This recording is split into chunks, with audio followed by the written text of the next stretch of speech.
अस्सलाम वालेकुम दोस्तों, क्या हाल है? खैरियत से? मैं आपका दोस्त, आपका भाई इब्रार हुसैन पाशा स्टाम फोर्स सदकाबाद चौक रावलपिंडी से अपने ऑफिस से आपसे मुखातिब हूँ। दोस्तों क्या हाल है? आप खैरियत से हैं?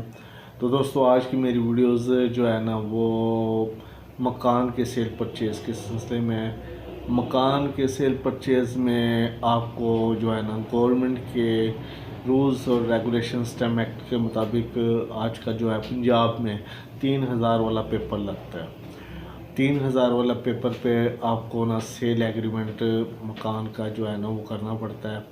उसमें जो है फर्स्ट पार्टी जो होती है वो सेलर होता है और सेकंड पार्टी जो है वो परचेज़र होता है।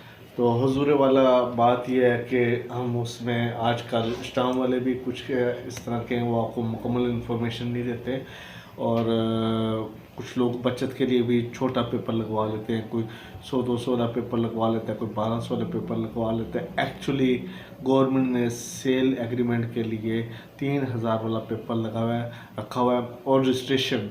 और जब सेल एग्रीमेंट की जब आपने रजिस्ट्रेशन करवानी है और रजिस्ट्रेशन सेल एग्रीमेंट की सब रजिस्ट्रार ऑफिस में होती है, तो उसमें जितने का सौदा का उस एग्रीमेंट में लिखा जा रहा है, करोड़ का, 1.5 करोड़ का, 50 लाख का, जितने का भी सौदा लिखा जा रहा है, उसके ऊपर पॉइंट जो है 0.1% स्टैम्प ड्यूटी लगती है मज़ीद। ठीक है, रजिस्ट्रेशन के लिए सूरत में तो रजिस्ट्रेशन तो कोई करवाता ही नहीं है। एग्रीमेंट भी बहुत मुश्किल से करवाते हैं। 3000 वाला मोस्टली लोग यहाँ पर 1200 वाले पेपर पे एग्रीमेंट करवाते हैं।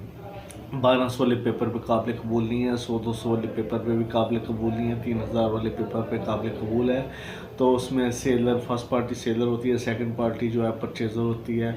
और उसमें आपने ये बात ध्यान से सुन लें कि जो मकान आप से ख़रीद रहे हैं, ख़रीदने वाले को चाहिए कि मुश्तरी होशियार बाश, यानी कि मुश्तरी जो होता है वो ख़रीदार होता है, उसको होशियार बाश यानी कि उसको हर तरह से डॉक्यूमेंटेशन देख लेनी चाहिए कि प्रॉपर रजिस्ट्री है, फ़र्द है, मकान की मलकियत का सबूत उनके पास प्रॉपर रजिस्ट्री है, सब रजिस्ट्रार ऑफिस से रजिस्टर्ड हुई रजिस्ट्री है, और फ़र्द नकल इंतकाल यानी कि फ़र्द जो है वो पटवारी के पास उसका इंतकाल अंतराज हुआ है उस जगह का। ये तमाम मसाइल से दो चार होना पड़ता है। ये तमाम चीज़ें लाजमी देख लिया करें। फिर उसके बाद आपने सेल एग्रीमेंट में लिखा जाता है कि जनाब वो जो फर्स्ट पार्टी होती है वो जो सेलर होता है वो लिख के देता है कि जनाब अपना मैं इसका मालिक हूँ, काबिज़ हूँ, और मेरे पास प्रूव दस्तावेज़ बैनामा रजिस्टर नंबर इतना है, मैं मालिक व काबिज़ हूँ, और इतने में सौदा तय हुआ है, और इतना बयाना वसूल पा लिया, और का पेमेंट का रिमेनिंग अमाउंट का जो भी आपने उसमें तय करना होता है वो सारा कुछ लिखा जाता है। तो दोस्तों और भाइयों, इसमें आपको बहुत एहतियात की ज़रूरत है। इसमें एहतियात की ये ज़रूरत है कि आपने कागजात देखने चेक करने होते हैं। तो सेल एग्रीमेंट 3000 वाले पेपर पे लाजमी करवाएं।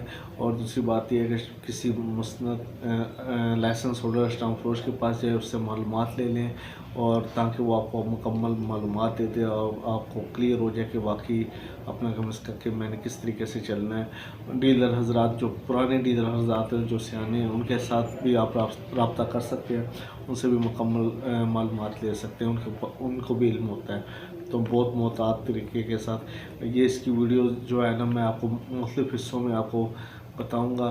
फिलहाल अभी इतने ही बता रहा हूँ कि अपना सेल एग्रीमेंट जो है वो 3000 वाले पेपर पे होता है मैक्सिमम, और मिनिमम जो है ना वो 3000 वाला ही होता है। हम लोग 100-200 वाले पेपर पे या 1000-1200 वाले पेपर पे कर लेते हैं, वो काबिल कबूल नहीं होता।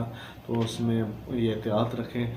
और बाकी उसमें क्या लिखा जाता है ये भी आपको मुकम्मल डिटेल से बताऊंगा कि आपने जो भी पूछना हुआ कमेंट सेक्शन में से पूछ सकते हैं। इंशाल्लाह आपको साथ साथ सब कुछ बताता रहूँगा।